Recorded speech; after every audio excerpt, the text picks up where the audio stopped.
Please be advised that the views and opinions of the host and guests do not reflect those of the station, the management, and its network.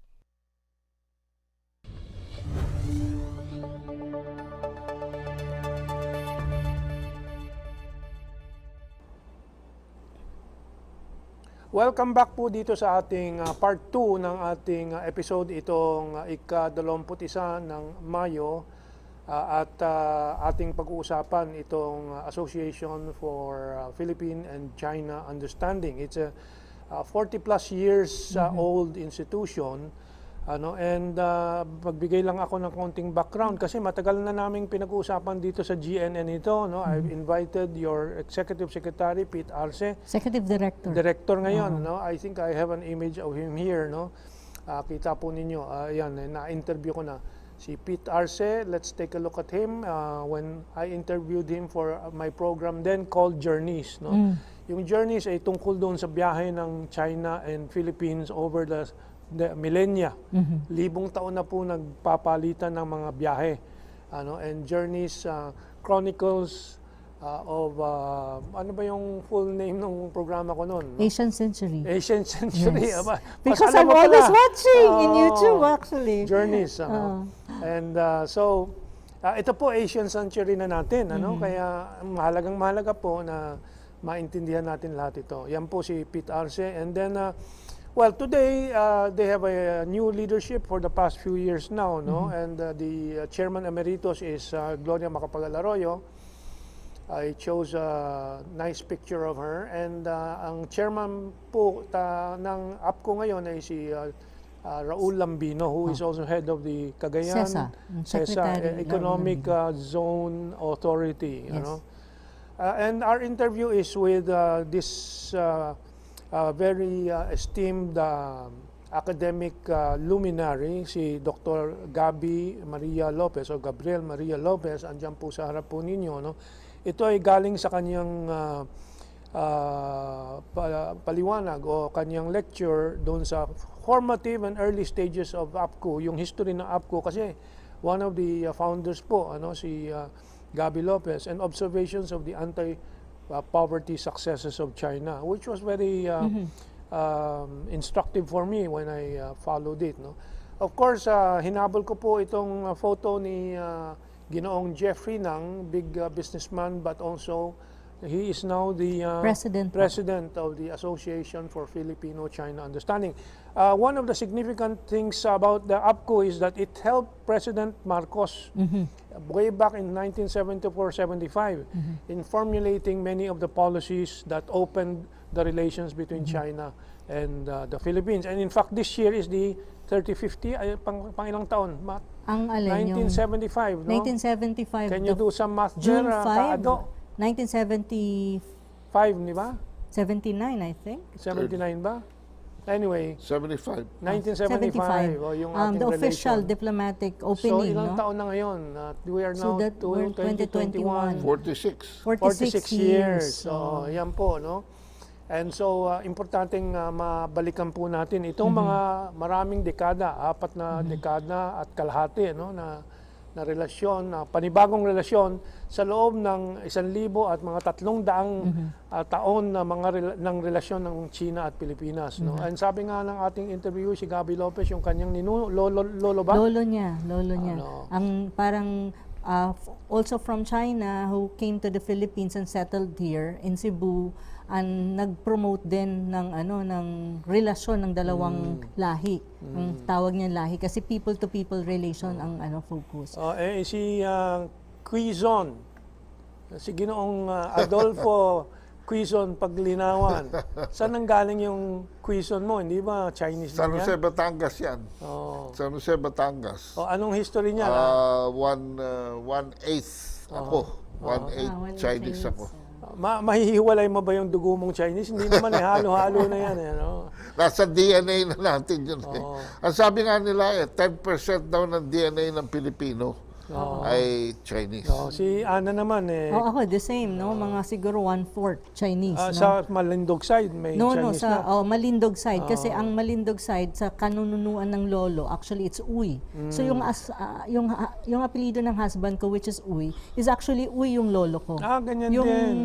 siguro yung lolo ng daddy ko. So that means lolo ng daddy mo.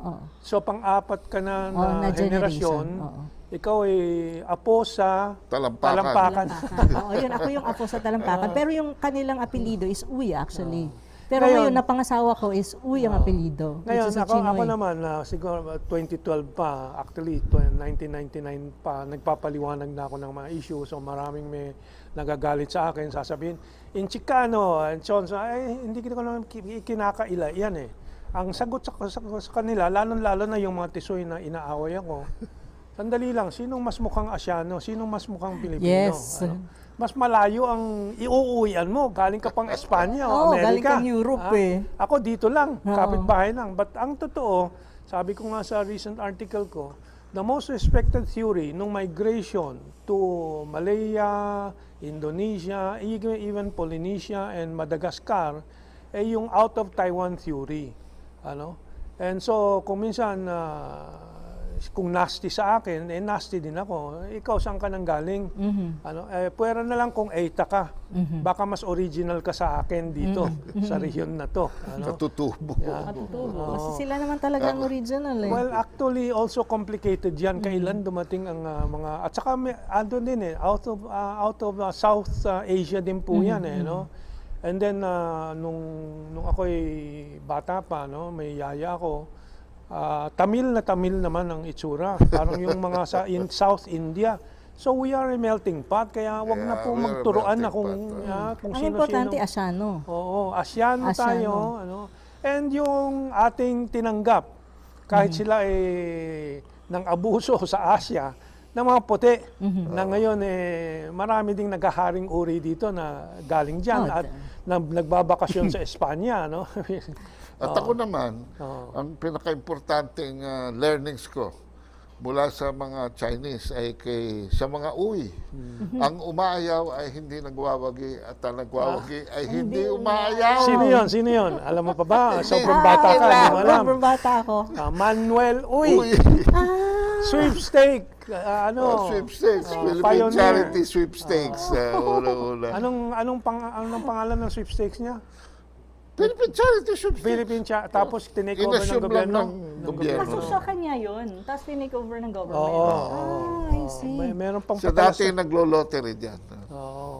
ganyan kahaba po. And of course, si Ana, madalas pag nagpapaliwanag, saan ang galing ang siopaw, siomay, bihon? Kasi gano'n Ako lumaki ako sa pagkain Chinese yung miswa, almost every 2 to 3 days ata, may nakain namin yun. Iba-iba lang luto Diba? Ay, Ana, ako pinanganak sa Benavides. Si Camentong nag-aral sa St. Stephen. Benavides pa rin halos. Sa Hope Christian, sa Benavides yun. Tapos lumipat ako sa kabilang kalsada, Magdalena naman. Magdalena. Sa Binondo. Tondo, Binondo. Ganyan So, hindi natin may pagkakait. One way or another, by marriage or by blood, we end up what we are, a mixed pot of civilizations, very rich with Chinese influence. And yung ngayong paglapit ulit at warming relations ng China at Philippines ay pagbabalik lang sa kasaysayan natin. Hindi ito bago. Ang nag-interrupt dito ay yung estranghero galing sa kanluran. Yun nga sinasabi ng ating ni Ginoong Gabby Lopez kanina na even prior to colonization or yung pagdating ng mga Kastila, ang relasyon po ng Chino at saka ng Pilipino established na. In terms of trade, in terms of, yung even intermarriage was happening even then. Yung way back pa ng Spanish colonization. So, nandun na yon. So, nandun na rin yung ating relasyon. Medyo nadi-disrupt lang minsan sa contemporary period. Yung iba, ang sinelebrate nitong March 16, 1521, yung pagtanim ni Magellan ng sumpa ng cruise. sa pamamagitan ng krus no? Ay tinanim niya sa Humorong Islands ba yan, o Oo, Limasaw, sa Cebu, or sa whatever, Limasaw. or Agusan, depende kung sinong kausap, kung saan napunta yung unang misa. Pero para sa akin, 1521, after March 17, 2021, labas na tayo. Labas na tayo sa sumpa na yan. No? At dapat ay mag-behave na tayo bilang talagang mga Pilipino na may sariling isip, may sariling pinanggalingan, at mahalin natin ang ating bayan, ang ating heritage, and the cross-civilizations that make us think what we are, and we are a very, very linchpin people in this side of the world. Not only because of our geopolitical location, but because of what we really are, a cross-section of civilization. Tayo naman talaga ang tulay ng mga sibilisasyon, Western and Asian civilization, as one. Tayo din ang geopolitical na tulay. Very strategic tayo. Kasi Position. itong tulay ay pwedeng maging daanan ng away. Or pwede rin gaanan ng peace. That's right. Pagkakaunawan, pagkakaibigan at understanding kapayapaan. ng mga countries even from the West and the East. So saan ang pipiliin po natin kundi kapayapaan, pagkakaibigan, harmony. Anong harmony sa salitang Pilipino? Josue. Hindi, sa Chinese yan. Chinese ka na ata eh. No? Chinese na! Yan sa Pilipino po. Sa Pilipino, Pagkakaintindihan. understanding yun. Harmony. Harmony is like parang, Ang Kalinaw. oo, yun. Peace. Peace. So, parang ganun din siya. Okay. Ito po ang interview ni Madam Ana Malindogoy kay Ginoong Gabriel Maria Lopez. Ito po. Good morning mga kabansa. Thank you for being in tune with us. Ngayon po ay may panauhin po tayong pandangal na kung saan po ay bibigyan po natin ng daan para ma-interview, at ang ating pong topic sa interview is ang kanilang organization and at the same time po yung bago nilang projects. Si Sir Gabby Lopez po, siya po yung dating President po ng Association for Philippines-China Understanding po. Sir Gabby, magandang umaga at welcome po sa program po natin na ang opinion ngayon dito sa GNN. Ang GNN po ay Golden Nations Network po. Magandang umaga po. Magandang Biyernes sa lahat ng nakikinig. At magandang Biyernes sa inyong mga nagpipresenta. Maraming salamat po sa pag-anyaya. Una kong sasabihin, hindi na ako presidente po ng APCU dati. Kaya lang, ang presidente natin ngayon ay si Mr. Jeffrey ng Opo. Sir, can you give us a little of history po ng APCU or yung Association for Philippine-China Understanding po? Okay. Ang APCU, hindi pa APCU noong 1970s, nagkaroon ng napakalaking bagyo sa Luzon noong 1972 July at nagbaha ang buong Central Luzon. At nung panahon yun, wala pa tayong relasyon na diplomatiko sa China. Nag-decide ang People's Republic of China tumulong sa atin at magpadala ng mga ayuda tulad ng blankets, pagkain, at iba pa. So nagpadala sila sa atin ng isang barko punong-puno ng mga ayuda. At ito ay dinaan sa International Red Cross at locally through the Philippine Red Cross.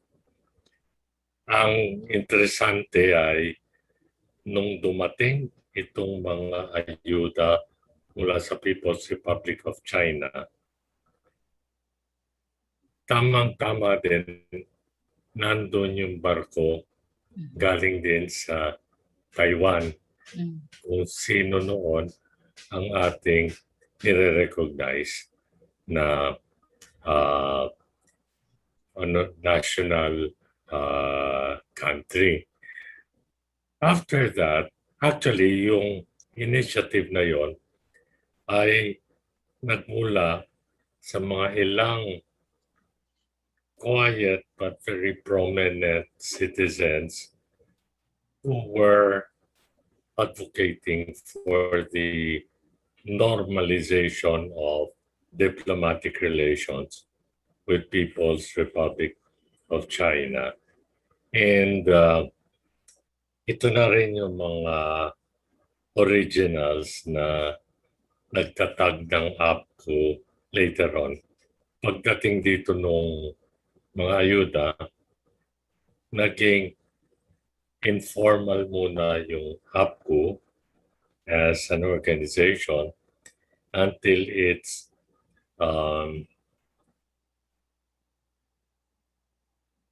registration with the Securities and Exchange Commission in May 1974. So it was a year before we established diplomatic relations that APCU was already very much involved in promoting relations with the People's Republic of China. And its main mission was to promote exchanges and then to promote visits to China by Filipino citizens and, if possible, to the Philippines by the Chinese. And later on, it evolved to also include education and other social development activities. Thank you, sir, for that brief introduction about APCU. Sir, right now, I heard that meron tayong tinatawag na APPCU or yung Awards for Promoting Philippine-China Understanding po. Ito po ay bago ba na project po ng APCU? Ano po ang ating layunin dito at yung ating objective sa APPCU or sa award na ito? At ano po yung, bigyan niyo po kami ng konting idea in terms of sino po yung mga pwede pong manominate dito, sino pwedeng bigyan ng award, ano yung categories po, at kailan po ba ito mangyayari? Alam nyo, nung sa katagalan na, dahil halos 40 years na ang ating diplomatic relations, more or less, plus over 40 years na rin ang people-to-people activities, nagkaroon ng idea ang mga kaibigan natin sa Chinese Embassy at sa Yoshe, yung Chinese People's Association for Friendship with Foreign Countries, na siguro panahon nang magbigay ng recognition sa mga individual at eventually sa mga organisasyon na matagal nang tumutulong at sumusulong ng pagkakaibigang Chino at Pilipino na walang hinahangad kung hindi magkaroon lang ng magandang relasyon upang magkaroon ng kapayapaan dito sa ating rehiyon. Itong awards na ito, sa aking kalaman, ay pipili dapat tayo ng 10 awardees na nombrado ng kahit na sino, kaya lang kailangan merong patunay na sila ay nagsusulong ng pagkakaibigan at pagkakaunawaan between the Filipinos and the Chinese.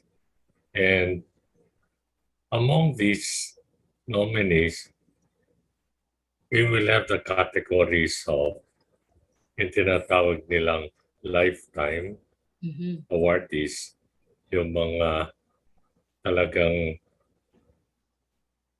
matagal nang nagbigay ng kanilang tulong at ayuda.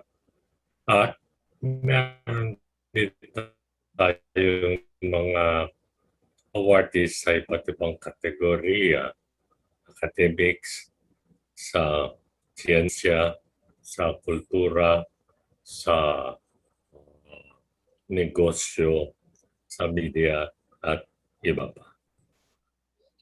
Opo. Maraming salamat, sir. And we wish you all sa APCU na maging successful po ang inyong bagong project na APPCU or yung Awards for Promoting Philippine-China Understanding po.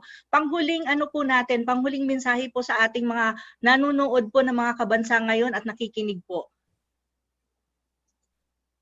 Well, basically, alam nyo, ang China ay isang napaka-progresibo at napaka-culturally rich na bansa na napakatagal na rin ang kasaysayan. At ang ating relasyon ay nag-umpisa dito bago pa dumating ang mga Westerners sa ating bayan. Actually, meron na tayong trade, meron na rin tayong mga exchanges, at sa mga tweet, marami ding Chino na tumayo sa Pilipinas upang maging kaisang puso ng maraming Pilipino. Kanya diyan nag-umpisa yung lahing Chinoy na sinasabi, Chinese Pinoy. Ako mismo, hindi ko may tatago na yung aking great-grandfather ay isang purong Chino na nanggaling sa Fujian province. Dumating dito siguro bago pa ng panahon ng Amerikano noong 1898, at siya po ay nagumpisang napaka-simple, napaka-umilde. Kaya lang, dahil sa kanyang pagtsatsaga na ipalaki niya ang isang Chinoy na Pilipino, at ang aming lahi nagmula sa Lim Gutsoho dito sa Nueva Ecija, at ang pinanganak doon yung aming lolo na Jacinto na naging unang alkalde ng siyudad ng Cebu noong 1939. Opo. Sir, At isa pa lang. Ang isang maganda kasing ginawa ng lolo ko sa kanyang pamamahala, lahat ng Pilipino at Chino ay pantay-pantay at nagkakasundo-sundo. Kaya siguro sa kanya ko rin namana yung aking pagnais na isulong ang kapayapaan at mabuting relasyon. Opo. Oo. Maraming salamat, Sir Gabby, sa inyong maikling panayam sa amin as part po ng ating programa ngayong araw na ito. At sana po makasama ulit namin kayo sa susunod na mga araw. Maging successful po sana ang ating project na APPCU, and good luck po sa APCO at good luck din po sa Embahada ng Chino kasi it's a partnership, I think, between the two entities. Maraming salamat po at magandang gabi po sa inyo. Magandang umaga sa inyong lahat, sa inyo po. Thank you, Sir Gabby. Salamat. Okay, ayan po, narinig po ninyo, napanood po ninyo yung interview ni Madam Ana Malindogoy kay Ginoong Gabby Lopez ng APCU. Ano bang posisyon ni Gabby Lopez ngayon? Gabby Lopez was the past president, but right now I think he's part of the board. He's part of the- So, director siya. Director siya, opo. So, anong impression mo, Kaado, doon sa diskusyon ni Gabby Lopez with Ana? Naku, napaka malumay pa rin ni Gabby. The way I met Gabby, by the way, in the US, no? And I met him again here, National Day celebrations with China. And I hope to see him also soon. Kasi matagal na rin kami hindi nagkakape. Oo. Ako naman, nagandahan ako doon sa pagbabalik niya doon sa kasaysayan ng pamilya niya. Hanggang lolo ba niya? No? Lolo niya po. Lolo niya na nanggaling sa China, became mayor in the Philippines and treats everybody as equal and one. yeah. Ano? Yan naman talaga ang mensahe ng ating siglo, our century now. You know, we are all one here in Asia. At Ana, saka ikaw naman. I think, Kamentong, yung mensahe din nila dun sa kanilang bagong project na tinatawag mong APCU Awards for Promoting Philippine-China Understanding is to actually give recognition to individuals who've been there trying their best to bridge differences and to strengthen the relation of the two countries. Kasi at the end of the day nga naman, totoo naman yung sinasabi din nila na people-to-people relations, kasi yun ang kanilang objective. Ang pinaka-main objective nila is to bridge people-to-people relations po. Kasi ang state relation, magiging matibay lang yan din at magiging mas smooth ang relationship ng state level kapag ang people-to-people level ay maganda at talagang nagkakaintindihan po. So, yun po ang kanilang, I think, yung nang nakuha ko sa interview ko po with Sir Gabby. Yes. Well, I think my question now is to our audience. Apo. Katulong ba tayong lahat, kayong lahat dyan, dito sa pagtutulay ng pagkakaibigan, dahil ito din ang pagtutulay ng progreso sa Pilipinas, ng Pilipino at ng Pilipinas sa kinabukasan. Sa totoo lang po, kahit na anong kalkulasyon na gawin po ninyo, kailangan ng China, ng Pilipinas at ng Asia. Hindi lang Pilipinas, Malaysia, Thailand, Indonesia, lahat umaasa sa pagbangon at pagsulong ng ekonomiya ng China. Dahil sa laki ng merkado, sa antas ng kanyang teknolohiya at siyensya at yung Yung pag-asa. economic development din niya. So, Kaana, ikaw na magsara. Okay. Wala namang pong talaga question dyan. China, especially right now sa pandemic, China is really ahead in terms of economic development, in terms of recovery and all that. So, andun po tayo. Sa Pilipinas po, the best way is for us to forge good relations para po then we benefit from the economic development of China, recovery ng China for our own recovery. Yes. And I hope yun po ang ating tignan at yun po ang ating itutok. Doon natin itutok ang ating atensyon kung paano mapapabuti para din sa ikabubuti ng Pilipinas po. At wag na nating isipin yung mga away-away at gera-gera kasi that's not helpful for the Philippines po. Maraming salamat po sa ating mga kabansa sa panunood po dito sa Opinion Ngayon at sana po subaybayan niyo po kami next week at sana nasa mabuti kayong kalagayan at ingat po tayo sa COVID-19. May COVID pa po, wag nating kalilimutan. Okay. Maraming salamat, magandang araw po sa ating lahat. Thank you, Ana.